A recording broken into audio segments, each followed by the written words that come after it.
এই শত ব্যস্ততার মাঝেও আপনারা এই অনলাইন লাইভ জুম প্ল্যাটফর্মে আপনারা একত্রিত হয়েছেন কিছু কথা শোনার জন্য। তো আপনারাই হচ্ছেন সেই কাঙ্ক্ষিত ব্যক্তি। আমরা যারা বিভিন্ন ধরনের এগ্রি এবং এগ্রি প্রসেস ফুড প্রোডাক্ট এক্সপোর্টের সাথে জড়িত, আমি প্রথমেই আমার পরিচয়টি এইভাবে দিতে চাই। আমি Syed Monirul Haque, quarantine pathologist, plant quarantine station, সমুদ্র বন্দর, চট্টগ্রাম।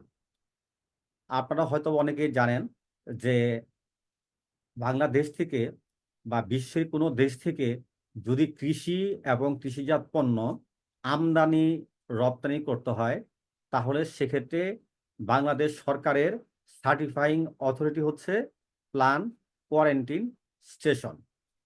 অর্থাৎ আপনি যদি কোনো কৃষি এবং কৃষিজাত পণ্য আমদানি করতে চান কিংবা কোনো পণ্য রপ্তানি করতে চান, তাহলে আপনাকে অবশ্যই এই প্ল্যান কোয়ারেন্টিন স্টেশনের মাধ্যমে আপনাকে সার্টিফিকেট নেওয়া আইনত বাধ্যতামূলক।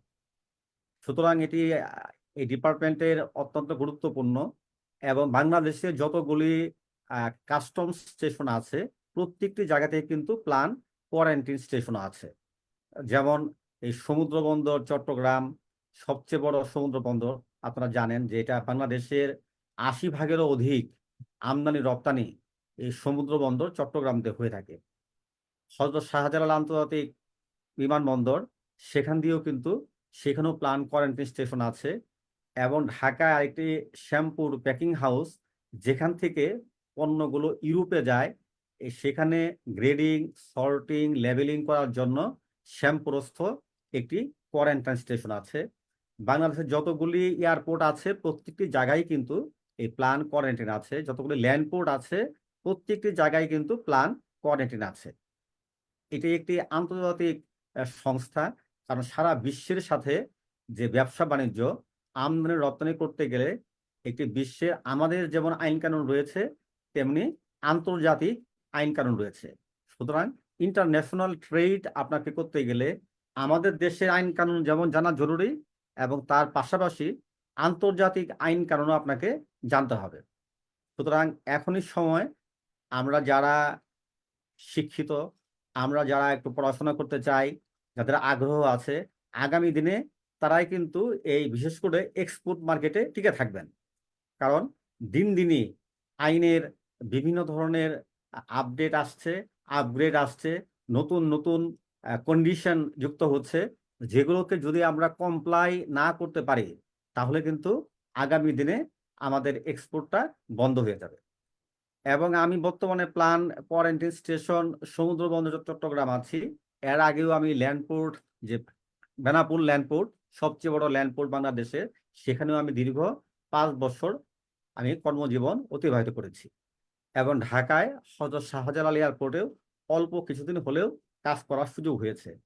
সেক্ষেত্রে বড় বিমানবন্দর, বড় স্থল বন্দর এবং বর্তমানে সবচেয়ে বড় সমুদ্র বন্দরে কর্মরত থাকার সুবাদে আমার যে ক্ষুদ্র অভিজ্ঞতা, সেই অভিজ্ঞতার আলোকে আমি চেষ্টা করি সেই যে বার্তাগুলো আপনাদের মাঝে বিতরণ করার জন্য, দেওয়ার জন্য, যে আপনারা যদি কেউ এ লাইনে এগিয়ে আসেন, যদি নতুন করে কোনো এগ্রি এন্টারপ্রেনার যদি বৃদ্ধি পায়, তাহলেই হবে আমার কথা বলার এই সার্থকতা। তো আপনারা আমাকে তো শুনতে পাচ্ছেন তো? ক্লিয়ার? জি স্যার, ক্লিয়ার শুনতে পাচ্ছি স্যার। হ্যাঁ, জি শুনতে পাচ্ছি। আচ্ছা, অনেক ধন্যবাদ আপনাদেরকে। আজকে এই সেশনটি পহেলা বৈশাখে নেওয়ার উদ্দেশ্য হচ্ছে যে পহেলা বৈশাখের যে বার্তা, শুভেচ্ছা দেওয়ার একটা সুযোগ এটাও পাওয়া যাবে। তার পাশাপাশি আজকে জানেন যে সরকারি বন্ধ রয়েছে, যার জন্য এই সময়টাকেও কাজে লাগানো, এবং পাশাপাশি যে আপনাদের, আমরা যে সমস্ত ওয়ার্কশপ করি বা সেমিনার করি, আমরা আমাদের মতো করে প্রেজেন্টেশনগুলো দেওয়ার চেষ্টা করি। কিন্তু আপনারা আসলে কি জানতে চান, আপনাদের স্পেসিফিক প্রশ্নটা কোথায়? যারা ইতোমধ্যে এগ্রি এক্সপোর্ট করছেন, তারা কি ধরনের সমস্যায় পড়েছেন, কি কি সমস্যায়? আমি সমস্যা বলতে আমার কৃষি এবং কৃষিজাত পণ্য বোঝাচ্ছি, অন্য কোনো পণ্য নয়। যে কৃষি এবং কৃষিজাত পণ্য রপ্তানি করতে যে কোথায় সমস্যাগুলি হচ্ছে এগুলো আজকে আপনাদের কাছ থেকে শোনার চেষ্টা করব। আপনারা আপনাদের প্রশ্নগুলি করবেন, আমি তাৎক্ষণিকভাবে কিছু উত্তর দেওয়ার চেষ্টা করব, এবং কিছু প্রশ্ন আগামীতে আপনাদের সাথে আবার সরাসরি যুক্ত হয়ে সেই প্রশ্নগুলোর উত্তর নিয়ে ইনশাল্লাহ আবার হাজির হব। সুতরাং আপনাদের প্রশ্নের আলোকে যদি আমরা আগামীতে আরেকটি সেমিনার করি, আমার ধারণা সেই সেমিনারটি অনেকটা ফ্রুটফুল হবে, এবং আপনাদের প্রশ্নের সেই কাঙ্ক্ষিত উত্তরগুলো দিতে পারলে সেটা আমারও ভালো লাগবে। তো আজকে যে প্রশ্নগুলো আপনারা করবেন, একজনে যদি কোনো একটা প্রশ্ন করে ফেলেন, পরবর্তী আরেকজনের সে একই প্রশ্ন করার আর প্রয়োজন নেই। অন্য কোনো প্রশ্ন থাকলে সেই প্রশ্ন আপনারা করবেন। কারণ আমরা অল্প সময়ের মধ্যে সেমিনার, এত লম্বা সময় আমরা আজকে ব্যয় করবো না, চেষ্টা করব যে 1 ঘন্টার মধ্যেই আজকের এই ওয়ার্কশপটি সম্পন্ন করার জন্য। তো আসলে আমরা যেটা আজকে বিষয়, তাজা ফল শাকসবজি রপ্তানি, যে fresh fruits and vegetable export. এখন এক্সপোর্ট, রপ্তানি, এখন রপ্তানি কাজটা কিন্তু আসলে এত সহজ নয়। যাই হোক, প্রথমে আমি আপনাদেরকে ডিসহার্টেন করছি না কিন্তু তার জন্য কি করতে হবে, আমাদের জানতে হবে, জানতে হবে, মানতে হবে, এবং তদনুযায়ী আমাদেরকে কাজ করতে হবে। তাহলেই আমরা এই কৃষি এবং কৃষিজাত পণ্য রপ্তানি করতে পারবো। আসলে বাংলাদেশ, আমি সবসময় বলি, actually Bangladesh is land of opportunity. যে এখানে একটা বীজ মাটিতে পুঁতে রাখলে সেটা থেকে গাছ হয়ে যায়। আমাদের দেশে আবহাওয়া অত্যন্ত অনুকূলে, এবং আমাদের রয়েছে ব্যাপক জনশক্তি, যে ম্যান পাওয়ার রয়েছে, সে যে এত স্বল্প টাকায় এই যে ম্যান পাওয়ার, এটা কিন্তু বিশ্বে কোথাও পাওয়া যায় না, এবং আমাদের মতো এত ফার্টাইল ল্যান্ড বিশ্বে কোনো কোথাও নেই। সুতরাং আমরা এই যদি আমরা ফার্টাইল ল্যান্ড এবং আমাদের এই ম্যান পাওয়ারকে স্কিল ম্যান পাওয়ারে পরিণত করতে পারি, তাহলে কিন্তু অপ্রচলিত কৃষি এবং কৃষিজাত পণ্য রপ্তানিতে ব্যাপক সম্ভাবনা রয়েছে। এখন আসলে কোনো জিনিসই ফেলনা নয়, প্রত্যেকটা জিনিসই কিন্তু রপ্তানি করা যায়। আপনি মনে করেন যে আম, আম পাতা, পেয়ারা, হ্যাঁ, পেয়ারা পাতা, এই পেঁয়াজের খোসা, অর্থাৎ এমন কোনো পণ্য নেই। শুধু আপনাকে জানতে হবে যে এটা দিয়ে কোথায় রপ্তানি হচ্ছে, কোন দেশ রপ্তানি করছে, কিভাবে রপ্তানি করছে। কোনো জিনিসই এখন ফেলনা নয়। আমি কিন্তু এরকম অপ্রচলিত কৃষি এবং কৃষিজাত পণ্য রপ্তানি নিয়ে সাধারণত বেশি কথা বলি আমার ওই ফেসবুক পেজের মাধ্যমে। আপনারা সেই পেজটির নাম আমি বলে দিব, যদি সেটার মধ্যে ফলো করে রাখেন, পরবর্তীতে সেই তথ্যগুলো আপনারা পেয়ে যাবেন। যে agri export import solution, agri export import solution. আচ্ছা, আর প্ল্যান কোয়ারেন্টাইন নিয়ে আমি কথা বলছিলাম। প্রথমে একটু একটু ধারণা দিই আসলে যে প্ল্যান কোয়ারেন্টাইন জিনিসটা কি। প্ল্যান কোয়ারেন্টাইনে আমরা যে কাজগুলো করি, যে একটি দেশ থেকে যখন কোনো পণ্য আমরা অন্য কোনো দেশে রপ্তানি করি, তখন কিছু আন্তর্জাতিক বিধিবিধান আমাদেরকে প্রতিপালন করতে হয়। অর্থাৎ যে পণ্যটি আমি রপ্তানি করব, সেই পণ্যের মাধ্যমে বাহিত হয়ে কোনো ধরনের ইনসেক্ট বা ডিজিজ যেন অন্য দেশে সংক্রামিত না হয়, সেটাকে কিন্তু আমাকেই সেই ইনশিওর করতে হবে। বাংলাদেশ আন্তর্জাতিক যে সংস্থা, সেটাকে বলা হয় আইপিপিসি। আপনারা ছোট্ট করে যদি কাগজের মধ্যে লিখে রাখেন, এবং পরবর্তী সময় ইন্টারনেটে সার্চ দিয়ে আপনারা এই তথ্যগুলো আরো আপনারা সংগ্রহ করা সহজ হবে। আমি চাবো যে আপনারা ছোট্ট করে যে যেরকম টেকনিক্যাল টার্মগুলো আমি বলবো, এটা যদি লিখে নেন, পরবর্তী সময়ে আপনাদের জন্য সেটা সহজ হবে। যে আইপিপিসিটা কি, ইন্টারন্যাশনাল প্ল্যান প্রোটেকশন কনভেনশন, এবং Bangladesh is one of the signatory country of IPPC. সুতরাং এর সিগনেটরি কান্ট্রি হিসেবে আমাদের কিন্তু আন্তর্জাতিক বিধিবিধান মেনেই আমাকে পণ্য আমদানি করতে হবে এবং রপ্তানি করতে হবে। এখন ধরেন যে আমাদের দেশের যে ইনসেক্ট গুলো আছে, আমি জানি সেই ইনসেক্ট গুলো কিভাবে বের করে, কিভাবে সেটা কি করে, তার জন্য করতে হয় আপনাদের কিছু কিছু কিছু টার্মিনোলজি নতুন আসবে। আমি আসলে যেহেতু এটার একটা ভিতরকার লোক, মানে আমি আহ, একদিকে যেমন আইন কানুন নিয়ে কাজ করি, আন্তর্জাতিক ফাইটোস্যানিটারি যে রিকোয়ারমেন্ট এটা নিয়ে কাজ করি, এবং পাশাপাশি যে আমাদের যে পরীক্ষা নিরীক্ষা করার জন্য যে ল্যাব রয়েছে, সেটা নিয়েও আমি কাজ করি, যে বিদেশে পাঠাতে গেলে কি ধরনের পরীক্ষা নিরীক্ষার প্রয়োজন হয়। এবং যেহেতু আইন নিয়ে কাজ করি, সুতরাং এই আইনের কিছু কথা এখানে আসবে। এই আইনগুলি আপনাদেরকে জানতে হবে। এর জন্য আগামীতে যারা আপনারা এই রপ্তানি করবেন, আপনারা যদি এই আইন না জানেন তাহলে কিন্তু আপনারা পদে পদে বাধার সম্মুখীন হবেন। কারণ আস্তে আস্তে করে কিন্তু রপ্তানি বাণিজ্য কঠিন হয়ে আসছে। নতুন নতুন দেশ নতুন নতুন শর্ত দিচ্ছে, এবং সেই শর্তগুলো প্রতিপালন না করলে সেই দেশের রপ্তানি কিন্তু বন্ধ হয়ে যাবে। সুতরাং আমাদেরকে এখন এক্সপোর্ট করতে গেলে আমরা চাই স্মার্ট এগ্রিপ্রেনার, অর্থাৎ স্মার্ট বাংলাদেশ করতে হলে এখন আমাদের স্মার্ট জনবল লাগবে, স্মার্ট এবং স্কিল ম্যান পাওয়ার। স্মার্ট না হলে আগামীতে এই রপ্তানিটা করা যাবে না। আমি এটা নিয়ে অনেক সময় সংশয় প্রকাশ করি। সুতরাং সেটা সেটা থেকে আমরা আইন কানুন জানবো। এখন যে আমরা দেশের যে এক্সপোর্ট করি, কি কি আসলে আমরা এক্সপোর্ট করি, যা আমি সেটা একটু দেখছিলাম যে বাংলাদেশের সবচেয়ে বড় এক্সপোর্ট সবচেয়ে বেশি হয় রেডিমেড গার্মেন্টস। যে মোটামুটি যে গার্মেন্টসের উপরে দেশ অনেকাংশে নির্ভর করে। তারপরে পাট এবং পাটজাত দ্রব্য আমরা এক্সপোর্ট করি। ফিশ, শ্রিম, প্রন আমরা এক্সপোর্ট করি। চামড়া এবং চামড়াজাত দ্রব্য, home textile, agro products, pharmaceutical products, plastic and plastic products, bicycle, Terry towel এবং আদার্স। অর্থাৎ এই পণ্যগুলি কিন্তু আমাদের দেশ থেকে রপ্তানি হয়। এবং দেশের অগ্রগতির এখন প্রধান আর্নিংস এটা হচ্ছে যে আমরা যেটা পণ্য রপ্তানি করি সেটা থেকে ইনকাম। বিদেশে যারা আমাদের রেমিটেন্স যোদ্ধা আছে তারা টাকা পাঠাচ্ছেন, এগুলি হচ্ছে বাংলাদেশের ইনকাম। আমাদের যে জিডিপিতে এই টাকাগুলো যোগ হয়।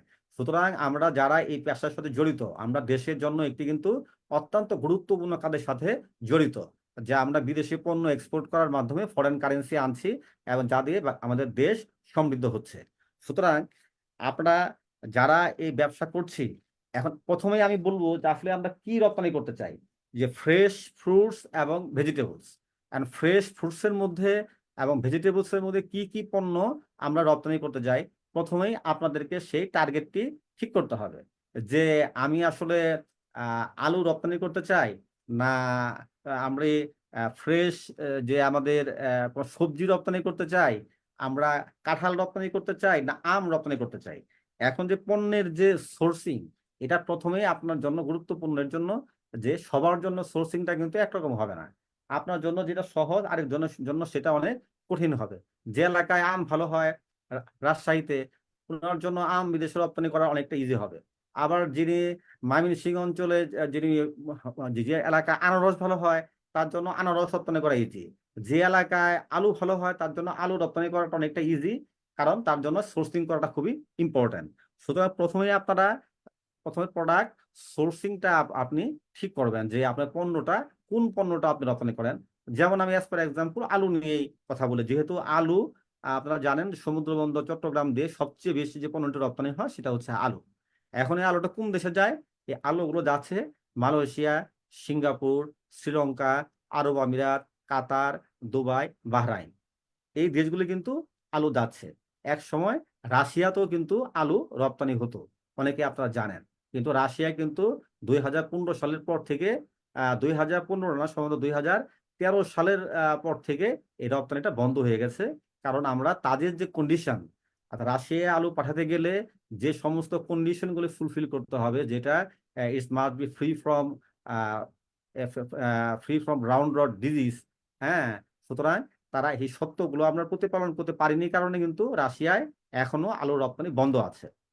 এবং আমরা যে দেশগুলোতে রপ্তানি করছি, মালয়েশিয়া, সিঙ্গাপুর, এই শ্রীলঙ্কা, আরব আমিরাত, কাতার, দুবাই, আপনারা যারা জানেন, অনেকেই হয়তো রপ্তানি করছেন, অনেকে জড়িত আছেন, এখানে কিন্তু কোনো ধরনের শর্ত মেনে আমাদেরকে কিন্তু রপ্তানি করতে হচ্ছে না। অর্থাৎ মালয়েশিয়া যখন কোনো আলু পাঠাচ্ছি, মালয়েশিয়ায় কিন্তু কোনো কন্ডিশন নেই। কন্ডিশন নেই কারণে কিন্তু আমাদের এই রপ্তানিটা করা আমাদের জন্য সহজ হচ্ছে। অর্থাৎ তারা কোনো ধরনের আমাদের কন্ডিশন দেয়নি, যে এটা আমাদেরকে কন্ট্রাক্ট ফার্মিং হইতে হবে, আলুর গ্রেড এই হইতে হবে, এই সাইজ হইতে হবে, এই শেপ হইতে হবে, এই জাতের হইতে হবে, এই প্যাকেজিং হইতে হবে, এই লেবেলিং হইতে হবে। অনেক ধরনের কমপ্লায়েন্স রয়েছে, এগুলো কোনো ধরনের সত্য কিন্তু সাধারণত থাকে না, নাই। নাই থাকার জন্য আমরা কিন্তু চট্টগ্রাম সমুদ্র বন্দর দিয়ে সর্বোচ্চ 56,000 মেট্রিক টন এক অর্থ বছরে আলু কিন্তু আমরা রপ্তানি করেছি। যদিও এই সিজনে আলুর দাম বেশি, আলু এই বছর কম যাচ্ছে, তো যাচ্ছে। একেবারে যাচ্ছে না তা না, তো এই সিজনে অনেক কম যাচ্ছে। আমরা সর্বোচ্চ 56,000 মেট্রিক টন আলু কিন্তু এই শ্রীপুর চট্টগ্রাম দিয়ে আমরা এক্সপোর্ট করেছি। তো সুতরাং আপনি এই আলুটা ঠিক করলেন। এখন সেই আলুটা যখনই আপনি উন্নত বিশ্বে রপ্তানি করতে যাবেন, আমি যে দেশগুলোর কথা বললাম, যে গালফ কান্ট্রিজ কিংবা আমাদের আশেপাশের দেশগুলো, সেখানে এতটা বিধিবিধান নেই কারণে কিন্তু আমরা রপ্তানি করতে পারছি। ইদানিং আপনার যে বাহরাইন, তারা একটি সত্য দিয়ে তারা আইপি চালু করেছে, অর্থাৎ বাহরাইন কিন্তু এখন তারা ইম্পোর্ট পারমিট দেয়। আইপি হচ্ছে ইম্পোর্ট পারমিট, অর্থাৎ যেটার মধ্যে সত্যগুলো উল্লেখ থাকে যে কি সত্যগুলো পূরণ করে আপনাকে সেই পণ্যটি পাঠাতে হবে। ইদানিং কিন্তু বাহরাইন আইপি দিচ্ছে। এবং আরেকটি তথ্য আপনাদের দেই, ইদানিং কিন্তু আরব আমিরাতে কিন্তু তারা নতুন করে শর্ত আরোপ করেছে। কি শর্ত? যে আরব আমিরাতে আলু রপ্তানি করতে গেলে আমাকে অবশ্যই সেটার মধ্যে লিখতে হবে যে it is free from fall army worm. Fall army worm, বাংলাদেশে যেহেতু ফল আর্মি ওয়ার্ম রয়েছে, হ্যাঁ, ইনসেক্ট রয়েছে, সুতরাং সারা বিশ্ব কিন্তু এটা অবগত যে কোন দেশে কি কি ইনসেক্ট বা ডিজিজ রয়েছে। এটা আন্তর্জাতিক। এখন এই লাইনে কথা বলতে গেলে আমাকে অনেক কথা এসে যাবে, আমি অনেক কঠিন কথা হয়ে যাবে। আমি সেদিকে আপনাদেরকে মানে প্রথমে যাব না, সেদিকটা আমি যাচ্ছি না। আমি সহজ করেই বলার চেষ্টা করছি যে আমাদের কিন্তু free from fall army worm লিখতে হচ্ছে। কোথায় লিখতে হচ্ছে? যে আমরা যখন বিদেশে যাই আমাদের কি থাকে? পাসপোর্ট থাকে, ভিসা থাকে। অর্থাৎ আপনাকে যখন আপনি পেয়ে গেলেন, তখন কিন্তু সে দেশে যাওয়াটা আপনার নিশ্চিত হয়ে গেল যে আপনি ভিসাটা পেয়ে গেছেন। তেমনি খাদ্য পণ্যের, কৃষিজাত পণ্যের ভিসা হচ্ছে এই ফাইটোস্যানিটারি সার্টিফিকেট, অর্থাৎ উদ্ভিদ স্বাস্থ্য সনদপত্র। বাংলায় বলতে পারি আমরা একে উদ্ভিদ স্বাস্থ্য সনদপত্র, যেটি আমার ডিপার্টমেন্ট, আমি যে ডিপার্টমেন্টে আছি, যে প্ল্যান কোয়ারেন্টিন, এই সার্টিফিকেটটা কিন্তু সারা বিশ্বেই প্ল্যান কোয়ারেন্টাইন ডিপার্টমেন্ট এটা দেয়, ফাইটোস্যানিটারি সার্টিফিকেট। এখন আপনি যে পণ্যই পাঠান না কেন, কৃষি এবং কৃষিজাত যে কোনো পণ্য পাঠাতে গেলেই আপনাকে সেই ফাইটোস্যানিটারি সার্টিফিকেট অবশ্যই অবশ্যই লাগবে। এবং তারপরে অন্যান্য ডিপার্টমেন্টে কাস্টম যেটা করবে সরকারের পক্ষে, এনবিআর, তারা কাস্টমসের ট্যাক্স ভ্যাট আপনার যা যা টাকা গভর্নমেন্টের পক্ষে আদায় করার, তারা সেটা আদায় করবে। আমাদের সার্টিফিকেট পাওয়ার পরে সেই কার্যগুলি আরম্ভ হবে। সুতরাং আমাদের সার্টিফিকেট যদি আপনারা না পান, এখানে কোনো পরীক্ষায় যদি সেটা প্রমাণিত হয় যে এটা বিদেশে রপ্তানির উপযোগী না, তাহলে কিন্তু আপনি এখানে আটকে গেলেন। নেক্সট কিন্তু সামনের দিকে আগানোর আর কোনো সুযোগ নেই। সুতরাং এটা অত্যন্ত গুরুত্বপূর্ণ একটি কাজ। এখন যে কথাটি বলছিলাম, যে আমাদের এখন মালয়েশিয়া, সিঙ্গাপুর, শ্রীলঙ্কা, আমাদের টার্গেট এখন এগুলো নয়। আমরা আগামীতে উন্নত বিশ্বের দিকে যাব, আমরা স্মার্ট বাংলাদেশের দিকে এগোচ্ছি। সুতরাং আমাদের পণ্য কিন্তু এখন Europe, America, USA, Australia, Canada, সুতরাং আমাদের টার্গেট হচ্ছে এখন এই সমস্ত দেশ, যে সে সমস্ত জায়গায় কিভাবে আমাদের এই ফ্রেশ ফ্রুটস এবং ভেজিটেবলস কিভাবে আমরা রপ্তানি করতে পারি। আপনি এই যে আলুর কথাটি বলছিলাম, যখন আপনি মালয়েশিয়া পাঠাচ্ছেন, দেখেন আপনি যখন টার্গেট ঠিক করবেন, তখন কি টার্গেট করলেন? আপনি পণ্য, তারপর টার্গেট করলেন কি দেশ। আপনার দেশ যখনই টার্গেট করবেন যে আমি পণ্যটা ইউরোপে পাঠাবো, তার সাথে বিভিন্ন ধরনের শর্তগুলো এসে যাবে। যখন আপনি ইউরোপে পাঠাবেন, তখন ইউরোপের যে নিয়ম কানুন গুলো আছে, আপনাকে কিন্তু প্রত্যেকটা দেশের ইন্ডিভিজুয়াল কিন্তু প্ল্যান কোয়ারেন্টাইন আইনস রয়েছে। সেই আইনগুলো কিন্তু একটা হচ্ছে, আমি প্রথমে বলছি আমাদের দেশের আইন, যেমন বাংলাদেশে plan quarantine act 2011, plan quarantine ordinance 2018, যে আইন বলে আমরা কাজ করি, সেটা হচ্ছে বাংলাদেশের আইন। আপনারা এটা কাগজে লেখা রাখেন, এটা অনলাইনে যা সার্চ দিলে পেয়ে যাবেন। এটা বাংলা ভার্সন এবং ইংলিশ ভার্সন, দুই ভার্সনই রয়েছে। যে প্ল্যান কোয়ারেন্টাইন অ্যাক্ট 2011 এবং প্ল্যান কোয়ারেন্টিন অর্ডিন্যান্স 2018, এগুলো অনলাইনে যে কিন্তু আপনারা এইগুলো পেয়ে যাবেন, এবং তথ্যগুলো তখন আপনারা নিজেরাই পড়তে পারবেন যে আইনের মধ্যে কি রয়েছে। এখন আপনারা, এটা হচ্ছে আমাদের দেশের আইন, প্ল্যান কোয়ারেন্টাইন আইন। এখন আমি যখন আপনি অস্ট্রেলিয়া পাঠাবো, তাহলে অস্ট্রেলিয়ারও তাহলে একটা প্ল্যান কোয়ারেন্টাইন আইন রয়েছে। সেই আইনটা কি? সেই আইনটা তারা বলে হচ্ছে যে আপনার বিকন। বিকন কি? BICON, bio security import condition. অর্থাৎ আপনার যদি বায়ো সিকিউরিটি ইম্পোর্ট কন্ডিশন লিখে সার্চ দেন, দেখবেন যে অনেক অনেক আইন, মানে একেবারে সমুদ্রের মতো প্রচুর আইন রয়েছে, এবং সেই তথ্যগুলো কিন্তু আপনারা সেখান থেকে পেয়ে যাবেন। এবং যখন আপনি ইউএসএ তে পাঠাবেন তখন কিন্তু সেখানে বিকন করলে কাজ হবে না, তখন কিন্তু সেখানে চলে চলে আসতে হবে এফডিএ তে, ফুড অ্যান্ড ড্রাগ অ্যাডমিনিস্ট্রেশন। আবার যদি আপনি ইংল্যান্ডে চলে যান ডেফরা, আপনি যদি ইউরোপে যান সেখানে EU directives, European union directives, অর্থাৎ সেখানে যেহেতু ইউরোপিয়ান ইউনিয়ন এবং এখানে অনেকগুলো দেশ নিয়ে একটা আইন, সুতরাং এখানে প্রত্যেকটা দেশের জন্য একটা ইউরোপিয়ান ইউনিয়নভুক্ত যে দেশগুলো রয়েছে তাদের জন্য একই ধরনের আইন সাধারণত ফলো করা হয়ে থাকে। তাহলে দুটা জিনিস কিন্তু ক্লিয়ার হলো যে আপনাকে পণ্য সিলেকশন করবেন আপনার যে এভেইলেবিলিটি তার উপর ভিত্তি করে, তারপরে আপনি কোন দেশ সিলেক্ট করবেন সেটাকেও আপনাকে মাথায় রাখতে হবে যে আপনার যে পণ্যটি সিলেকশন করেছেন সে আম, আমি এক্সাম্পল দিলাম আম। এখন আম মালয়েশিয়ায়, সিঙ্গাপুর, শ্রীলঙ্কা, আরব আমিরাতে যদি পাঠাতে চাই তাহলে কিন্তু আমার জন্য ইজি, কারণ আমি যদি বাই ইয়ারে পাঠালে তো ওই দিনই পৌঁছে যাচ্ছে। এবং সমুদ্র পথেও যদিও এখনো আম রপ্তানি হয় না, কিন্তু আমরা চেষ্টা করছি যে সমুদ্র পথেও কিভাবে আম রপ্তানি করা যায়। যদি এই সমস্ত দেশে পাঠায় তাহলে আপনার যদি সময় লাগে 7 থেকে 8 দিন, দেখা যাচ্ছে 9-10 দিনের মধ্যে এটা আপনার এক্সপোর্টারের হাতে পৌঁছে যাবে। যেমন আমরা টমেটো, আমরা কিন্তু ইতিমধ্যে টমেটো রপ্তানি করেছি, যেমন কাঁচা টমেটো, সেই টমেটোটা কি করি, কাঁচা টমেটো আমরা দেই, এবং কাঁচা টমেটো দিলে পরে সেটা 7-8-9 দিনের, 9-10 দিনের মধ্যে সেটা কোনো সমস্যা হয় না, আমরা সেটা এনশিওর করি যে এটা কাঁচা টমেটো কিনা। এখন আমও যদি আমরা একটু মানে ম্যাচিউর হওয়ার আগেই যদি রাইপেনিং স্টেজে আমরা সেটাকে কন্ট্রোল করে পাঠাই, এই সমস্ত দেশে আমার ধারণা যে আমরা যদি নির্দিষ্ট টেম্পারেচারে, এখানে একটি জিনিস আপনারা অনেকে হয়তো জানেন কিংবা কেউ জানেন না, এটা কিন্তু রেফার্ড কন্টেনারে পাঠাইতে হয়, অর্থাৎ তাপমাত্রা নিয়ন্ত্রিত কন্টেনারে। যেমন ঘরে আপনাদের এসি লাগান, টেম্পারেচার কন্ট্রোল করেন, সেটাও রেফার্ড কন্টেনারে টেম্পারেচার কন্ট্রোল করা যায়। এটা কিন্তু 4 ডিগ্রি 6 ডিগ্রি আলো যখন যায় তখন যে টেম্পারেচার হবে, আর আপনি যখন ফ্রোজেন আইটেম পাঠাবেন তখন কিন্তু টেম্পারেচার এক হবে না, তখন দেখা যায় যে অনেক সময় হয় এটা -18 ডিগ্রি সেন্টিগ্রেড টেম্পারেচার পাঠাইতে হয়। অর্থাৎ পুরা সময়কাল যখন ইউরোপে, যেমন আমরা সমুদ্র বন্দর চট্টগ্রাম দিয়ে আমরা ফ্রোজেন আইটেম পাঠাই, অর্থাৎ এগ্রি প্রসেসড আইটেম, এই প্রসেস আইটেমগুলো যখন আমরা ইউরোপে পাঠাই তখন কিন্তু এগুলো প্রায় 1 মাসের মতো সময় লাগে, এবং সেটাকে -18 ডিগ্রি সেন্টিগ্রেড টেম্পারেচার এবং হিউমিডিটিতে সেটা কন্ট্রোল করা হয়। যার জন্য কিন্তু আমরা আমেরিকায়, কানাডায়, অস্ট্রেলিয়া যাচ্ছে, ইউরোপিয়ান দেশ, আমরা কিন্তু প্রতিনিয়তই এই সমুদ্র বন্দর চট্টগ্রামের মাধ্যমে রপ্তানি করছি, এবং কোথাও কোনো ধরনের সমস্যা হচ্ছে না, যেহেতু এটা টেম্পারেচার এবং হিউমিডিটি কন্ট্রোল করে পাঠানো হয়। এখন প্রবলেমটা হচ্ছে ফ্রেশ ফ্রুটস এবং ভেজিটেবল নিয়ে, যে আমাদের দেশের এটা একটা অপূর্ণ ভান্ডার রয়েছে। যেমন আম, আমাদের দেশে প্রচুর আম উৎপাদন হয় এবং সারা বিশ্বে আমের প্রচুর ডিমান্ড রয়েছে, এবং আমাদের আমগুলো স্বাদের দিক দিয়েও অত্যন্ত ভালো। সুতরাং আমরা কিন্তু বিশ্বের এখন মনে হয় 7 নাম্বার, আমরা উৎপাদনের দিক থেকে বিশ্বের 7ম অবস্থানে রয়েছে আম উৎপাদনের দিক থেকে। কিন্তু যদি বলি রপ্তানির দিক থেকে আমরা কততম রয়েছি, তাহলে কিন্তু সে তথ্যটা এতটা সহজ হবে না। আমি যেমন 7ম নাম্বার যদি আমরা উৎপাদন করে থাকি, রপ্তানি তো তাহলে তো আমাদের হয়তো বা 5-6-7-এর মধ্যে থাকা উচিত, কিন্তু আমরা কিন্তু সে তালিকায় নেই। অর্থাৎ আমরা যে পরিমাণ আম উৎপাদন করছি, আমরা কিন্তু সেই পরিমাণ আম বিদেশে রপ্তানি করতে পারছি না। কেন পারছি না? যে because of compliance of phytosanitary requirement, যে তারা আসলে কি চায়। এখন আপনি প্রশ্ন করবেন যে তারা আসলে কি চায়, কেন পাঠানো যাচ্ছে না, কি সব সত্য তারা চায়, কেন যায় না।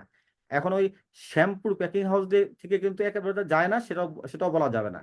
শ্যাম্পুর প্যাকিং হাউসের মাধ্যমে আমাদের কিন্তু কিছু কিছু আম, কাঁঠাল এবং এই দেশীয় ফল কিন্তু আমরা ইউরোপে পাঠাচ্ছি, এবং সেটা পরিমাণে খুবই কম, এবং সেটা মূল কনজিউমার হচ্ছে আমাদের দেশে যে সমস্ত ভাইরা, প্রবাসী ভাইরা থাকেন এই বাংলাদেশ এবং ইন্ডিয়ান, তারাই মূলত এটা ক্রেতা।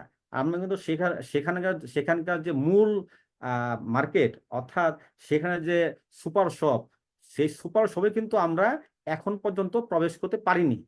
আমরা কিন্তু অ্যাকচুয়ালি যারা ইউরোপের যারা লোক, তাদের হাতে কিন্তু এখন পর্যন্ত আমাদের আম তাদের হাতে পৌঁছাতে পারেনি।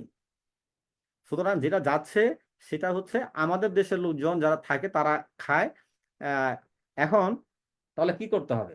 আমাদের দেশ থেকে আম যদি আমি ইউরোপের মূল বাজারে প্রবেশ করতে চাই, তাহলে আমাকে কি করতে হবে?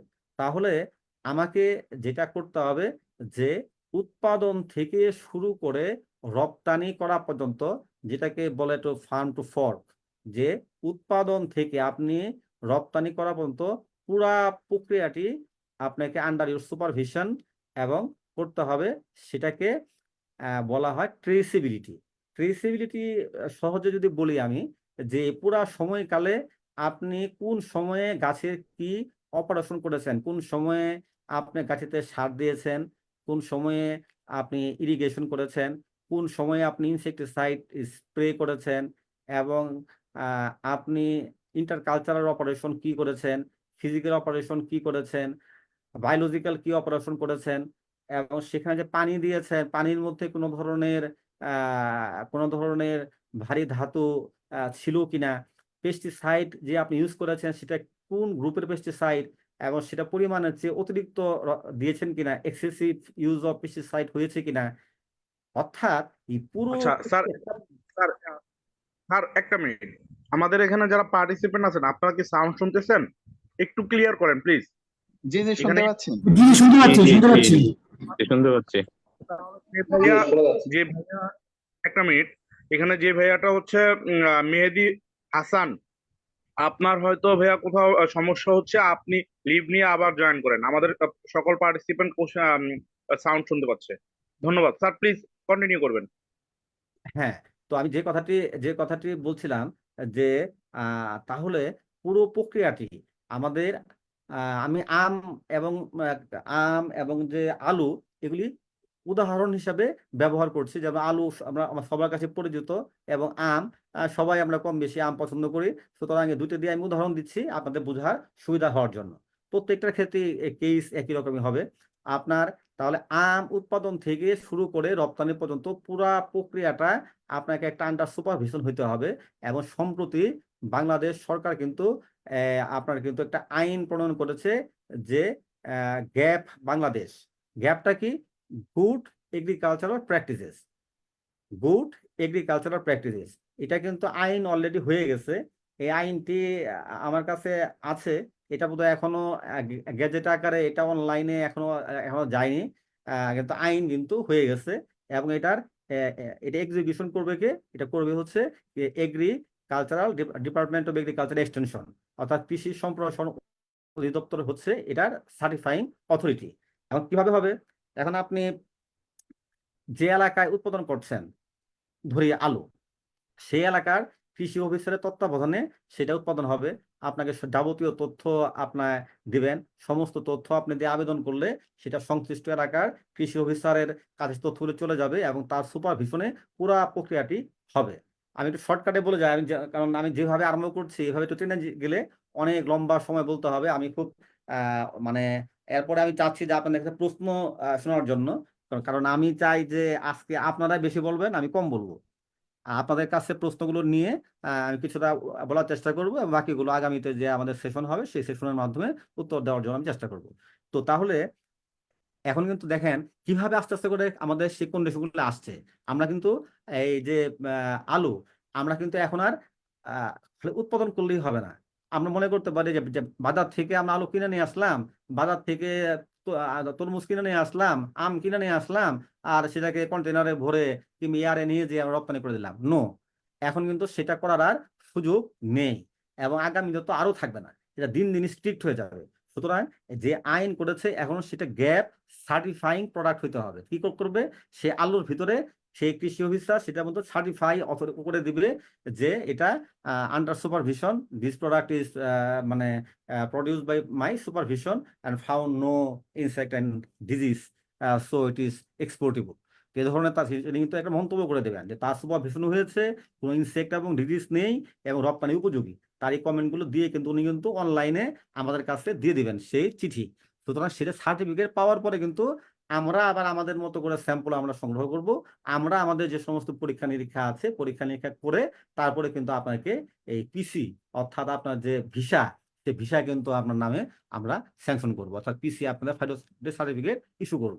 সুতরাং দেখেন যে এখন আগে যেটা উৎপাদন করার জন্য কোন ধরনের শর্ত ছিল না, এখন কিন্তু পুরা জিনিসটাই, অর্থাৎ ট্রেসিবিলিটিটা দ্বারা বোঝানো হচ্ছে যে আপনার উৎপাদনের পর্যায়ে যদি কোনো ধরনের সমস্যা হয়, সে আপনি একটি আমের চালান ইউরোপে রপ্তানি করলেন, এখন যে আমের চালানটি রপ্তানি করলেন তার ভিতরে কিন্তু সেটার মধ্যে কোন এলাকার আম, কোন কৃষি অফিসে সুপারভিশন হয়েছে, তারপরে কোন কতটুকু সেখানে জমি ছিল, আমের কত নাম্বার, লট নাম্বার কত, ব্যাচ নাম্বার কত, সব কিছু তথ্যগুলি কিন্তু আপনার সেই কার্টনের গায়ের মধ্যে কিন্তু সিল মারা থাকবে। এবং কোনো আমের ভিতরে তারা মনে করেন যে কোনো এক্সেসিভ কেমিক্যালস কিংবা এক্সেসিভ পেস্টিসাইড ইউজ করা হয়েছে।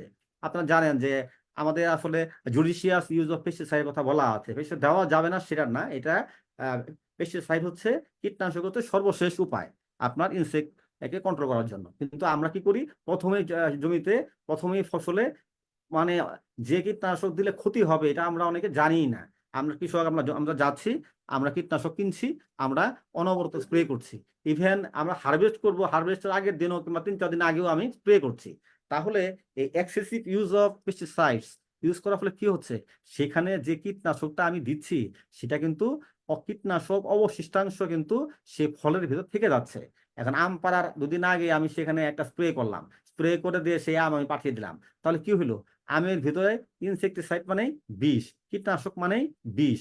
তাহলে সেটার মধ্যে কিন্তু বিষ থেকে গেল, এটা বিষ থেকে গেল। আমি পাঠাচ্ছি, যখন ইউরোপে পাঠালাম তারা কিন্তু খাদ্যের ব্যাপারে নো কম্প্রোমাইজ।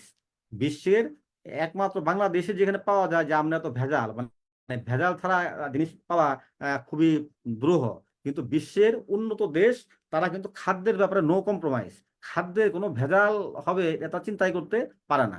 এখন আমি আমটা পাঠালাম, আমটা পাঠানোর পরে তারা পরীক্ষা করলো, পরীক্ষা করে দেখলো যে এটার মধ্যে এক্সেসিভ পেস্টিসাইড পাওয়া গেছে। সে পরীক্ষাটা কি করে, এমআরএল।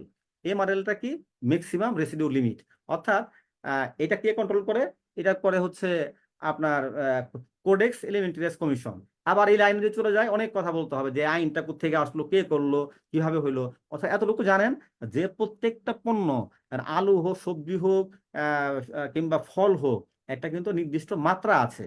যা আমি যে এর মধ্যে কার্বোফ্লোরান ইউজ করব, আমি যে এর মধ্যে ম্যানকোজেব ইউজ করব, এটা কি মাত্রায় আমি ইউজ করতে পারি, কতটুকু আমাদের শরীরের জন্য সহনীয়, সেটাকে বলা হয় কি এডিআই, একসেপ্টেবল ডেইলি ইনটেক।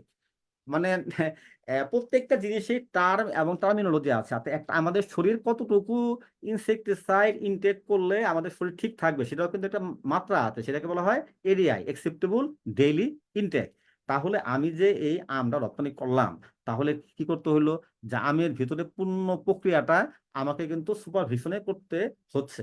তারপরে কি করতে হচ্ছে, যে এর ভিতরে কোনো এক্সেসিভ পেস্টিসাইড থাকলে এমআরএল আছে কিনা আমাকে কিন্তু এটা পরীক্ষা করতে হবে।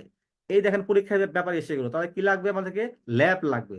কোন ল্যাব লাগবে, আন্তর্জাতিক স্বীকৃতিপ্রাপ্ত ল্যাব, অর্থাৎ ইন্টারন্যাশনাল এক্রিডিয়েটেড ল্যাবরেটরি। এখন আমি যেন তেন একটা ল্যাবরেটরিতে পরীক্ষা করে সার্টিফাই করলাম যে এটার ভিতরে কোনো পেস্টিসাইড নেই, তারা অ্যাপ্রুভাল করবে না। এটা কিন্তু ইউরোপ কিংবা উন্নত দেশ তারা গ্রহণ করবে না। তারা দেখবে যে ল্যাবরেটরি কোন ম্যান পাওয়ার এবং ল্যাবরেটরি এক্রিডিয়েটেড ল্যাবরেটরি কিনা, অর্থাৎ আন্তর্জাতিক স্বীকৃতিপ্রাপ্ত ল্যাব কিনা। সেই স্বীকৃতিপ্রাপ্ত ল্যাব না হলে কিন্তু সে ফলাফল তারা একসেপ্ট করবে না। যেমন আমি তো যেহেতু সিপোর্টে কাজ করি, আমাকে প্রতিনিয়ত বিভিন্ন ধরনের প্রশ্নের এবং বিভিন্ন ধরনের সমস্যার সম্মুখীন হতে হয়, যার জন্য মানে কথা বলতে গেলে অনেক কথা এসে যায়। যেমন আমরা পাফ রাইস, আমরা যে রমজান মাস গেল, রমজান কিন্তু মুড়ি আমরা কিন্তু উন্নত বিশ্বের বিভিন্ন দেশে কিন্তু মুড়ি রপ্তানি করি। এখন এই মুড়ি পাঠাতে গেলে কি প্রবলেম হয়, মুড়ি তো একটা প্রসেস ফুড। সুতরাং মুড়ির মধ্যে ইনসেক্ট এবং ডিজিজ থাকার সম্ভাবনা কম প্রসেস ফুডে, কিন্তু মুড়ির মধ্যে এমআরএল পেস্টিসাইড এক্সেসিভ লিমিট থাকার সম্ভাবনা আছে। এটার মধ্যে ইনসেক্টিসাইড এক্সেসিভ লিমিট থাকার সম্ভাবনা রয়েছে। আমাদের কিন্তু বিদেশে তারা এমবার্গো দিয়েছে, যেটার মধ্যে ট্রাইসাইক্লাজল এবং কার্বেন্ডাজিম তারা পরীক্ষা করেছে। ইউরোপে পরীক্ষা করে দেখেছে যে আমাদের যে মুড়ি পাফ রাইস, তার ভিতরে ট্রাইসাইক্লাজল এবং কার্বেন্ডাজিম অতিরিক্ত মাত্রায় রয়েছে, অর্থাৎ যেটা আমাদের শরীরের জন্য হুমকি স্বরূপ। এবং তারা সেই মার্গ দিয়েছে যে তখন তোমরা এটা রপ্তানি করতে গেলে তোমাদেরকে অবশ্যই পরীক্ষা করে it must be ensured that the limit is below MRL level। তো আমরা কিন্তু এখন সেটা পরীক্ষা করে, কিন্তু পরীক্ষা ছাড়া কোনো ধরনের মুড়ি কিন্তু আমরা আর বিদেশে রপ্তানি করছি না। এখন পরীক্ষা করার ফেসিলিটি যেহেতু আমার এখানে নাই, কিন্তু পরীক্ষা তো করতে হবে। আমরা কিন্তু আন্তর্জাতিক স্বীকৃতিপ্রাপ্ত যে প্রতিষ্ঠানগুলো রয়েছে ওয়ার্ল্ড ওয়াইড, যেমন একটা নাম বলি এফজিএস, এটা একটা আন্তর্জাতিক সংস্থা, সারা বিশ্বে এটার শাখা রয়েছে, ব্রাঞ্চ রয়েছে, বাংলাদেশেও রয়েছে। আমাদের চট্টগ্রামেও একটা অফিস রয়েছে। সুতরাং আমরা কিন্তু তাদের মাধ্যমে আমরা পরীক্ষা করি এবং পরীক্ষা করে দেখি, তারা যদি বলে যে হ্যাঁ এটার ভিতরে যে লেভেলটা আছে, লিমিটটা রয়েছে, তা এটা আমাদের লিমিটের মধ্যে রয়েছে, তখন তারা সার্টিফাই করলে সেই সার্টিফিকেট পাওয়া প্রাপ্তির সাপেক্ষে কিন্তু আমরা রপ্তানি করি। তাহলে দেখেন যে আপনি পণ্য সিলেকশন করলেন, আপনি কান্ট্রি সিলেকশন করলেন, তার সাথে সাথে কিন্তু আপনাকে বিভিন্ন দেশের কিন্তু ইমবার্গোর মধ্যে আপনাকে পড়তে হচ্ছে। এখন অস্ট্রেলিয়ায়, অস্ট্রেলিয়ার quarantine is one of the most strict quarantine in the world. আপনারা জানেন যে অস্ট্রেলিয়া খুবই এই বিষয়ে সতর্ক, কারণ অস্ট্রেলিয়া মানে তারা এতটাই সতর্ক যে তারা প্রায়, আমি দেখি, আমি তো তাদের সাথে সাবস্ক্রাইব করা হয়েছে, কিছুদিন পর পরে তাদের আইনের কিন্তু আপডেট হয়। আজকে যে আইন আছে, আপনি 2 মাস 5-6 মাস 1 বছর পরে বললেন আইন তো জানি আমি না, আইন কিছুদিন পর পরে তারা আপডেট করে, যে একটু করে তারা সামান্য সামান্য করে করে তারা চেঞ্জ করে। হ্যাঁ, এবং সেই তাদের যদি আপনি সাবস্ক্রাইব করে রাখেন, আপনার কাছে সেই তথ্যগুলো কিন্তু আসবে। যেমন এক সময় আমরা অস্ট্রেলিয়া অনেক পণ্য রপ্তানি হতো, এখন কিন্তু রপ্তানিটা করা যাচ্ছে না, বিকজ অফ উই ক্যান্ট, মানে আমরা কমপ্লায়েন্সকে আমরা পূরণ করতে পারছি না। আর যার জন্য সেখানে কি কমপ্লায়েন্স পূরণ করতে পারছি না, আমি যখন আমাদের পণ্য পাঠাই, যেমন আপনার হ্যান্ডিক্রাফটস যদি পাঠাই, হ্যান্ডিক্রাফট পাঠাইতে গেলে কি করতে হবে, হ্যান্ডিক্রাফটস এর মধ্যে ইনসেক্ট এবং ডিজিজ থাকার সম্ভাবনা রয়েছে।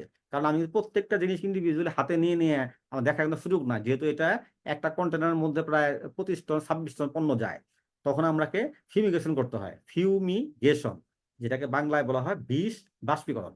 এখন ফিউমিগেশনটা কিভাবে করি, ফিউমিগেশনটা করি অ্যালুমিনিয়াম ফসফাইড ট্যাবলেট দ্বারা, অর্থাৎ এমন একটা ট্যাবলেট যেটা যদি আমরা দেই, এটা দেওয়ার পরে সে কিন্তু ইনসেক্ট এবং ডিজিজ সেটার মধ্যে থাকে না, এবং এটা 72 ঘন্টা আটকে রাখতে হয়। এটা একটা কম্প্রেস, এটা একটা মানে এই জায়গায় বদ্ধ একটা ঘরে আবদ্ধ স্থানে করতে হয়। এটা সাধারণত আমরা যে রেফার্ড কন্টেনার, যে আমরা কিংবা যেটা ড্রাই কন্টেনার, যে কন্টেনারগুলো যায়, সেই কন্টেনারের মধ্যেই কিন্তু আমরা সেটা ট্যাবলেটগুলো দিই এবং সেটাকে আটকে রাখি। 72 ঘন্টা পরে আমরা সেই সার্টিফিকেটগুলো ইস্যু করে থাকি, এবং তখন কিন্তু এটার ভিতরে আর ইনসেক্ট ডিজিজ থাকার সম্ভাবনা থাকে না। এখন সেখানে নতুন করে সত্য দিয়েছে কি, যেটা আমাদেরকে মিথাইল ব্রোমাইড দ্বারা ফিউমিগেশন করতে হবে। যেহেতু মিথাইল ব্রোমাইড আমাদের আমাদের এখন পর্যন্ত সেটা অ্যাভেলেবিলিটি হয় নাই, আমাদের দেশে নাই, এবং গভর্নমেন্ট চেষ্টা করছে, হয়তো অল্প সময়ের মধ্যে সেটা অ্যাভেলেবিলিটি হয়ে যাবে। কারণ মিথাইল ব্রোমাইড গ্যাস আপনারা জানেন, যেটা একটা one of the most carcinogenic gas, অর্থাৎ এটা কিন্তু ক্যান্সারের উপাদান রয়েছে, এবং এটা ওজোন ডিপ্লিটিং লেয়ারকে কিন্তু এটা ক্ষয় করে। অর্থাৎ আমাদের যে ওজোন স্তর রয়েছে, আপনারা জানেন যে ওজোন স্তর ক্ষতিগ্রস্ত হলে কি হবে, আলট্রাভায়োলেট রে পৃথিবীতে চলে আসবে, এবং আলট্রাভায়োলেট রে এসে আমাদের দেহের এটা ক্ষতি করবে। সুতরাং এই ultraviolet, to protect the ultraviolet রে প্রোটেক্টটা করে কি ওজোন লেয়ার, এবং এই আপনার এই মিথাইল ব্রোমাইড সে ওজোন লেয়ারকে ক্ষতিগ্রস্ত করে। সুতরাং এই সারা বিশ্বের মধ্যে শুধুমাত্র it can be use only for plant quarantine purpose, এটা মানে অ্যাপ্রুভাল শুধুমাত্র কোয়ারেন্টাইন কাজের জন্য এই মিথাইল ব্রোমাইডকে পারমিটেড, এটা অল রাইট, স্বীকৃতি প্রাপ্ত। অন্য কোনো কাজে আপনি এটাকে ব্যবহার করতে পারবেন না, যেহেতু এটা এটা বিষাক্ত, অত্যন্ত মারাত্মক। তো এটা আমাদের দেশে যেহেতু নেই এখনো, সুতরাং আমরা কিন্তু এই যে কোয়ারেন্টাইন ট্রিটমেন্ট বলে এগুলিকে, এই ট্রিটমেন্টটা না করতে পারার কারণে কিন্তু এই অস্ট্রেলিয়া পণ্য রপ্তানি কিন্তু বন্ধ আছে। সুতরাং এটা হয়তো বা ইনশাল্লাহ অল্প দিনের মধ্যে চালু হবে, সরকার চেষ্টা করছে যে কিভাবে এটাকে চালু করা যায়। তাহলে দেখেন যে আপনাকে কেন আইন জানতে হবে। আপনি একটা পণ্য সিলেকশন করে মানে ভিতরে ভিতরে এগিয়ে গেলেন যে আপনি অস্ট্রেলিয়া পাঠাবেন, কিন্তু আপনার কাছে তথ্য নাই যে অস্ট্রেলিয়া আপনি পারবেন না, যতই চেষ্টা করে কোনো পণ্যই এভাবে রপ্তানি করতে পারবেন না, অর্থাৎ সেখানে আইনগত যে এমবার্গো রয়েছে। আবার এটা যখন ওভারকাম আমরা করতে পারবো, তখন আবার হবে, রপ্তানি হবে। সুতরাং এই দেখেন যে আমাদের এই জন্য আন্তর্জাতিক আইন কানুন যদি আপগ্রেড না থাকেন, তাহলে এই কৃষিজাত পণ্য রপ্তানি আমরা কিন্তু এই মালয়েশিয়া, সিঙ্গাপুর, শ্রীলঙ্কা পর্যন্তই আমাদেরকে মানে সীমাবদ্ধ হয়ে থাকতে হবে। আগামী দিনে হয়তো বা সেই সমস্ত দেশেও নতুন নতুন আরো এমবার্গো তারা আরোপ করবে, আস্তে আস্তে করে কি হবে, এক্সপোর্টটা কমে যাবে। কিন্তু না, আমাদের এই বর্তমান সরকার, কৃষি বান্ধব সরকার, আমাদের দেশের মাননীয় প্রধানমন্ত্রী প্রতি ইঞ্চি জায়গাকে, চাষযোগ্য প্রতি ইঞ্চি জায়গাকে ব্যবহার করার জন্য উনি জোর তাগিদ দিয়েছেন। সুতরাং আমরা যদি আমাদের খাদ্য পণ্যে স্বয়ং সম্পূর্ণতা অর্জন না করতে পারি, বিদেশ থেকে আমদানি নির্ভরতা না কমাতে পারি, আমরা কিন্তু সামনের দিকে আমরা আগাতে পারবো না। কারণ আমাদের খাদ্য, food safety, security, food availability, এখন এটা একটা দেশের মানে বৈশ্বিক চ্যালেঞ্জ। আমার যদি ফুড সেফটি সিকিউরিটি এবং ফুড অ্যাভেলেবিলিটি ঠিক থাকে, আমি কিন্তু আন্তর্জাতিক নিয়ম নীতি আরেকটা দেশের সাথে আমার যে বাইলেটারাল এগ্রিমেন্ট, এটা আমি খুব ফিল করি যে এটা যদি যতক্ষণ পর্যন্ত আপনার খাদ্য পেটে ঠিক থাকবে, আপনার খাদ্য নিরাপত্তা থাকবে, তখন কিন্তু আপনার সবকিছু, আপনি কিন্তু একটা দেশের সাথে কথা বলতে গেলে আপনার জন্য সেই ডিগনিটি নিয়ে আপনি কথা বলতে পারবেন। কিন্তু যখন আপনার পেটে খাদ্য নাই, খাদ্যের উপর একটা দেশের উপর আমাকে ডিপেন্ড করতে হচ্ছে, তখন কিন্তু আমাকে আন্তর্জাতিক নিয়ম কানুন গুলো কিন্তু আমাকে মানার জন্য আমাকে কিন্তু মানে এতটা স্ট্রিক্ট আমরা হতে পারছি না। সুতরাং আমরা আগামীতে এগিয়ে যেতে হলে আমাদেরকে আন্তর্জাতিক আইন কানুন গুলো, সুতরাং আপনি এটুকু বুঝলেন যে এটা আন্তর্জাতিক আইন কানুন গুলো মানতে হবে। এখন যে পণ্যগুলো যায় কিভাবে যায়, আমরা ইম্পোর্টার এবং এক্সপোর্টার যদি কন্ট্রাক্ট করে, কন্ট্রাক্ট সাইন করে স্যার যে হ্যালো। স্যার জি স্যার, আমরা হচ্ছে স্যার মোটামুটি আমাদের প্রায় 30 মিনিট, তো আমরা যদি কিছু প্রশ্ন উত্তর পর্ব নিতাম, আচ্ছা, আমি আপনি যদি আমি একটু হচ্ছে আচ্ছা আমি একটু শেষ করে দেই। যেহেতু আমি আসলে নিজেই বলছি যে কথা কম বলবো, তারপরেও আসলে আপনাদের ধৈর্যচ্যুতি হয়তো ঘটাচ্ছি। যে আমি এখানে কাজ করার সুবাদে, যে যেহেতু সবচেয়ে বেশি পণ্য দিতে যায়, প্রতিনিয়তই বিভিন্ন ধরনের সমস্যার মধ্যে আইন কানুন রুলস রেগুলেশন নিয়ে আমাকে কাজ করতে হয়। আন্তর্জাতিক কমপ্লায়েন্স, ইন্টারন্যাশনাল কমপ্লায়েন্সকে মেনটেন করে পাঠাইতে হয়, কারণ ইন্টারন্যাশনাল কমপ্লায়েন্স না হলে পণ্যটার দেশে রপ্তানি হবে না। এখন আগামীতে এই জন্য কথাগুলোর উদ্দেশ্য হচ্ছে এইটা, যে আপনাদেরকে এতটুকু বোঝানো, আপনাদেরকে চিন্তায় এতটুকু খোরাক দেওয়া, যে আগামী দিনে কৃষি রপ্তানি করতে গেলে, কৃষি পণ্য রপ্তানি যে একটা অবারিত দ্বার আমরা উন্মুক্ত করতে চাচ্ছি, সেটা কিন্তু অসম্ভব না। সেটা সম্ভব, কিন্তু আপনাদেরকে আইন কানুন জানতে হবে, আইন কানুন মানতে হবে, এবং তদনুযায়ী আপনাকে অগ্রসর হতে হবে।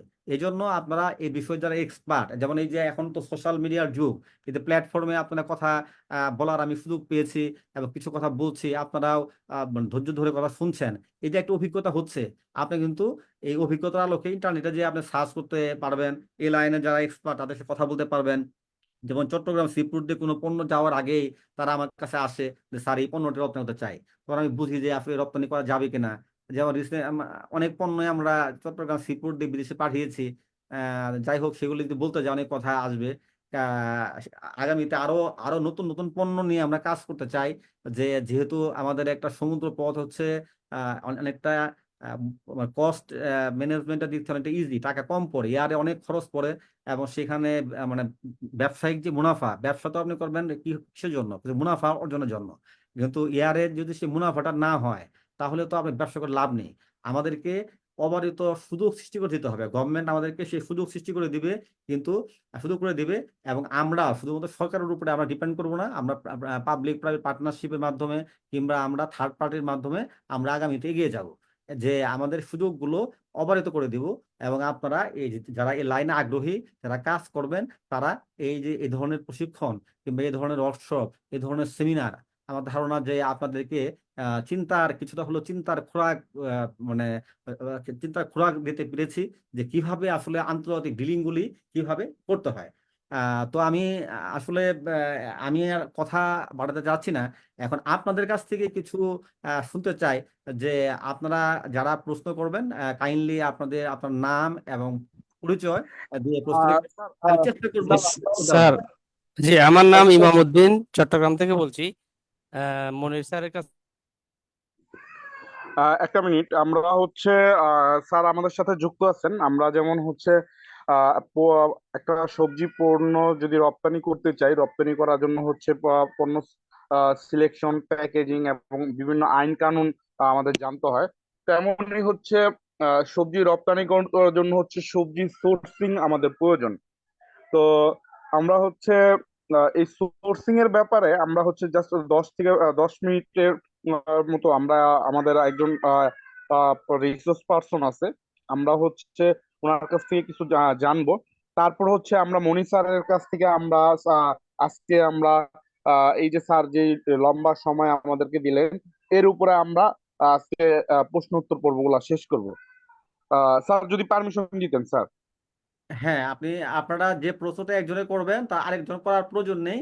যদি সেম কোশ্চেন হয় আরেকজন অন্য প্রশ্ন করবেন, আমি চেষ্টা করবো কোশ্চেনগুলো খাতায় লিখে রাখবো, তাৎক্ষণিক কিছু উত্তর দেওয়ার চেষ্টা করব, এবং এই বিষয়ে যদি আরো বিস্তারিত কথা আগামী সেশনগুলিতে আরো বিস্তারিত আপনাদের আগ্রহের উপর ভিত্তি করে আগামীতে সেইভাবে আমরা সেশন পরিচালনা করব, যেন আপনাদের সেই মানে কথাগুলো কাজে লাগে। স্যার ঠিক আমি কি আছে? প্রশ্নটা কি করে ফেলবো এখন? জি জি জি 10টা মিনিট ভাই, 10টা মিনিট, 10টা মিনিট পরে আমরা প্রশ্ন উত্তরটা নিচ্ছি। হ্যাঁ, আচ্ছা আরফিন আচ্ছা। ভাই শুনতে পাচ্ছেন? আরফিন ভাই, জি ভাই, আসি লাইনে। প্লিজ ভাই আপনার পরিচয় পর্বটা দিয়ে শুরু করবেন প্লিজ। আসসালামু আলাইকুম সবাইকে। আমি আরেফিন সিদ্দিকী। আমার ইন্ট্রোডাকশনটা দিই। আমি একটা কোম্পানিতে আছি, lead production and regional operation agro product. তো আপাতত কোম্পানির নামটা ডিসক্লোজ করছি না। এটা একটা চিটাগাং বেস কোম্পানি, মোটামুটি 128 বছর বাংলাদেশে অপারেশন কোম্পানির। তো ইনশাল্লাহ আমি আজকে যে ডিসকাশন গুলো করবো, যে স্যার আমাদের অনেক খুব সুন্দর ভেরি ইনফরমেটিভ যে ইনফরমেশন গুলো দিল, যে প্রোডাক্টের বিভিন্ন কান্ট্রির ডিফারেন্ট ল এবং টার্মস কন্ডিশন, কোন প্রোডাক্টটা বাই সি কোনটা এয়ারে নিলে যে কস্ট এফেক্টিভ হবে, খুব সুন্দর একটা আলোচনা। আমিও কিছু নলেজ গ্যাদার করলাম, থ্যাংক ইউ। তো এখন আমরা যে পার্টটায় যাব সেটা হচ্ছে সোর্সিং। তো আমরা যে পার্টটা এখন পর্যন্ত শুনলাম সেটা হচ্ছে বিভিন্ন ধরনের ল, একটা প্রোডাক্ট যে আমি প্রোডাক্ট এক্সপোর্ট করব, এক্সপোর্টের আগে যে কমপ্লায়েন্স গুলো আছে এক একটা কান্ট্রির, এক্সপোর্ট ল আছে, সেই জিনিসগুলো অনেক ইম্পর্টেন্ট। তো আমরা অনেকেই করতে চাই, বাট এই জায়গাগুলোয় আমাদের দুর্বলতার কারণে আমরা পিছিয়ে যাই। বাট এর সাথেও আপনার সোর্সিংটা অনেক ইম্পর্টেন্ট। একটা প্রোডাক্ট যদি আপনার রাইট প্লেস থেকে সোর্সিং না হয়, রাইট প্রোডাক্ট সোর্সিং না হয়, তো সব মিলে একটা সুন্দর করে যে একটা এক্সপোর্ট অপারেশন, এটা সম্পূর্ণ হয় না। তো আমরা যে পয়েন্টগুলো ডিসকাশন করব, আনফরচুনেটলি আমার এলাকায় ইলেকট্রিসিটি নাই, তো আমি স্লাইডগুলো শেয়ার করতে পারছি না। শর্টলি আমি 10 মিনিটের ভিতর শেষ করে দিব একটু বুলেট পয়েন্টগুলো আলোচনা করে। তো আমরা আমার পয়েন্টগুলো, আমার যে স্লাইড আছে হ্যালো, স্লাইডে আমরা আমি দুঃখিত আপনি ইন্টারাপ্ট করার জন্য। একটু সময়টা আপনি একটু কম নিয়ে, তাতে করে অন্যান্য যারা পার্টিসিপেন্ট আছে তারা প্রশ্ন করারই পাবে, সুযোগ পাবে। জি জি অবশ্যই স্যার। তো আমার স্লাইডে আমি যে ডিসকাশন গুলো করব, আমরা how we can define the agro product sourcing. যে সোর্সিং মানে যে একটা প্রোডাক্ট শুধু নিলাম আর চলে আসলাম এটা না, কিভাবে আমি এটাকে ডিফাইন করব। একটা সোর্সিং এর বিভিন্ন ধরনের ডেফিনেশন আছে, তো কিভাবে করব, প্রাইস নেগোসিয়েশনের ভিতর আছে, এর ভিতর টার্মস আছে, কন্ট্রাক্ট ম্যানুফ্যাকচারিং এর যে এগ্রিমেন্ট আছে, কোথা থেকে সোর্সিং করব, কোন প্লেস, এই ব্রিফ গুলো করব ডিফাইন। তারপরে সোর্সিং এর যে প্রসেস গুলো আছে এগুলো এখানে আমরা ডিফাইন করব। কন্ট্রাক্ট ফার্মিংটা কিভাবে হয় অ্যাকচুয়ালি, হ্যাঁ, যেমন আমরা রিসেন্ট কন্ট্রাক্ট ফার্মিং করেছি আলু, এর খুব সুন্দর অভিজ্ঞতা আছে, পজিটিভ নেগেটিভ, এগুলো আমরা শেয়ার করব।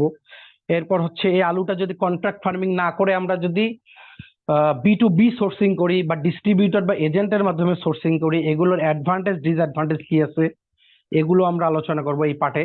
এরপর হচ্ছে challenge of agro product sourcing, যে একটা প্রোডাক্ট সোর্সিং এর সাথে যে ফার্মারের সাথে যে কমিউনিকেশন বা আপনার যে এজেন্টের সাথে, হ্যাঁ, এখানে কি কি চ্যালেঞ্জটা আমরা ফেস করি, এই এই বিষয়গুলো আমরা আলোচনা করব। এটা একটা হোল সাপ্লাই চেইন প্রসেস, যে অ্যাগ্রো প্রোডাক্ট সোর্সিং এর সাপ্লাই চেইন প্রসেসের যে সাইকেলটা, এখানে আমরা ডিটেলস একটা ব্রিফ করব, যে আমার লেবার ম্যানেজমেন্ট কি হতে পারে, ওয়েদার কন্ডিশন, হ্যাঁ, সিজনাল ভেরিয়েশনের কারণে বা ওয়েদারের কারণে কি কি চ্যালেঞ্জ ফেস করতে পারি, হ্যাঁ।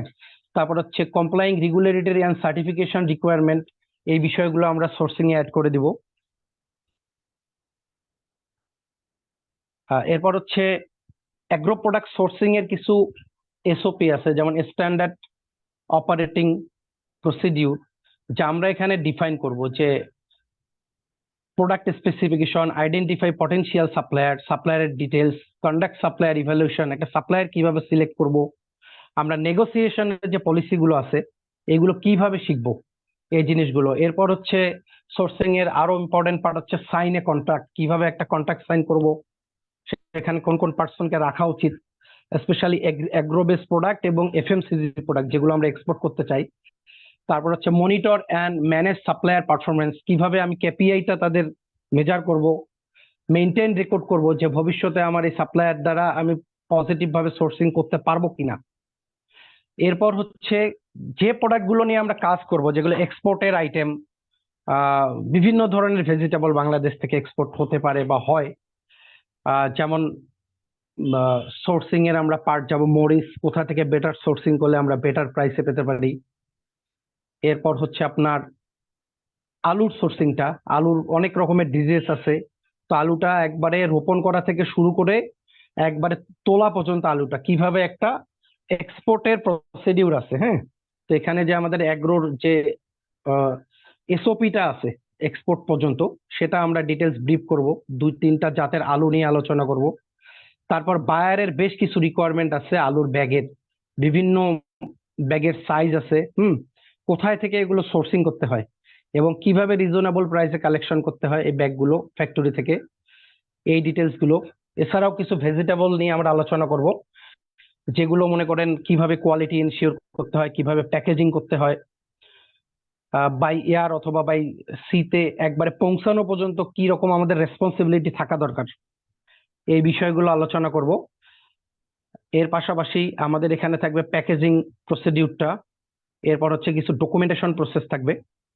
আপনার ডকুমেন্টেশনের প্রসেসে যেমন গ্যাপের বিষয়ে আমরা একটু আলোচনা করব, গ্যাপের যে ডিটেলস, বিভিন্ন কান্ট্রির যে কন্ডিশন গুলো আছে তার সামারি একটা, এটা হতে পারে আম নিয়ে অথবা স্পেসিফিক একটা প্রোডাক্ট নিয়ে। এরপর আমাদের লাস্ট স্লাইডে থাকবে বায়ার ফাইন্ডিং। তো এই বায়ার কিভাবে ফাইন্ডিং করব, বায়ারের কাছে কিভাবে একটা এক্সপোর্ট প্রোডাক্ট কিভাবে প্রেজেন্ট করব, তার ইমেইলে প্রপোজালটা, অথবা মনে করেন কিভাবে কমিউনিকেশন করে একটা বায়ারকে কনভিন্স করব। তো মোটামুটি আমরা এখানে 40টা স্লাইড কভার করার চেষ্টা করব এই সোর্সিং আইটেমে। আর মোটামুটি আপনাদের সাথে শেয়ার করবো ইম্পর্টেন্ট আরো 3 থেকে 4টা পিডিএফ, যেখানে আপনাদের একবারে ডিটেলস ব্রিফ দেয়া হবে সোর্সিং রিলেটেড। তো এই হলো আমার স্লাইডের সামারি। তো আমি খুব শর্টে শেষ করলাম কারণ আমার এখানে ইলেকট্রিসিটি নাই। তো এখন আপনারা কোশ্চেন গুলো শুরু করতে পারেন, আপনাদের নাম পরিচয় দিয়ে আচ্ছা, কোশ্চেন আপনারা নিতে হচ্ছে পারেন। যারা কোশ্চেন করবেন, আমাদের এখানে সৈয়দ মনিরুল হক স্যার আছেন। আপনারা হচ্ছে যে ল সম্পর্কে হচ্ছে যদি সিপোর্ট থেকে হচ্ছে রপ্তানির উপরে যে কোশ্চেন গুলো আপনারা করতে পারেন, এবং সোর্সিং এর উপরে আপনারা চাইলে 2-1টা কোশ্চেন করতে পারেন। আর এখানে আরেকটা ব্যাপার হচ্ছে, যারা কোশ্চেন করবেন প্লিজ হ্যান্ড রাইজ করে রাখবেন, হ্যাঁ। আর আমরা হচ্ছে আগামী আমরা হচ্ছে আমরা হচ্ছে আগামী 19 এবং 20 তারিখে হচ্ছে 2 দিন ব্যাপী এই ওয়ার্কশপের হচ্ছে 2 দিন ব্যাপী আমরা একটা ওয়ার্কশপ করব। সেটা হচ্ছে ইউরোপে সবজির রপ্তানি এবং হচ্ছে এর প্রসিডিউর এবং সোর্সিং, হ্যাঁ। তো এখানে আমাদের 2জন এক্সপার্ট থাকতেছেন, একজন হচ্ছেন সৈয়দ মনিরুল হক স্যার, আরেকজন থাকতেছেন আরফিন সিদ্দিকী। মনিরুল হক স্যার ল এবং হচ্ছে আরো অন্যান্য বিষয় আলোচনা করবেন, কিভাবে হচ্ছে ইউরোপে রপ্তানি করবেন এই উপরে, এবং হচ্ছে সবজি রপ্তানি সোর্সিং এর উপরে হচ্ছে আলোচনা করবেন হচ্ছে আরফিন সিদ্দিকী ভাই। তো আপনারা যদি হচ্ছে কোনো কোশ্চেন থাকে প্লিজ, এখানে হচ্ছে ইমাম উদ্দিন, জি প্লিজ কোশ্চেন করতে পারেন ভাইয়া। আর জি যারা আছেন সবাই মিউট করে রাখবেন প্লিজ। জি, আসসালামু আলাইকুম। জি, মনির স্যারের প্রতি আমার 2টা কোয়েশ্চেন আছে, আশা করি সবার কাজে লাগবে প্রশ্নগুলো। সেটা হচ্ছে, ধরেন একজন এক্সপোর্টার তো, সব এক্সপোর্টার তো ম্যানুফ্যাকচারার হতে পারে না। যারা উৎপাদন করে তারা সরাসরি আবার নিজেরাই এক্সপোর্ট করে, এরকম সংখ্যা খুবই কম। ম্যাক্সিমাম এক্সপোর্টার কিন্তু ম্যানুফ্যাকচারার না। তাহলে সেক্ষেত্রে ধরেন একজন লোক চিটাগাং বাস করে, এখন সে রাজশাহীর আম এক্সপোর্ট করতে যাচ্ছে,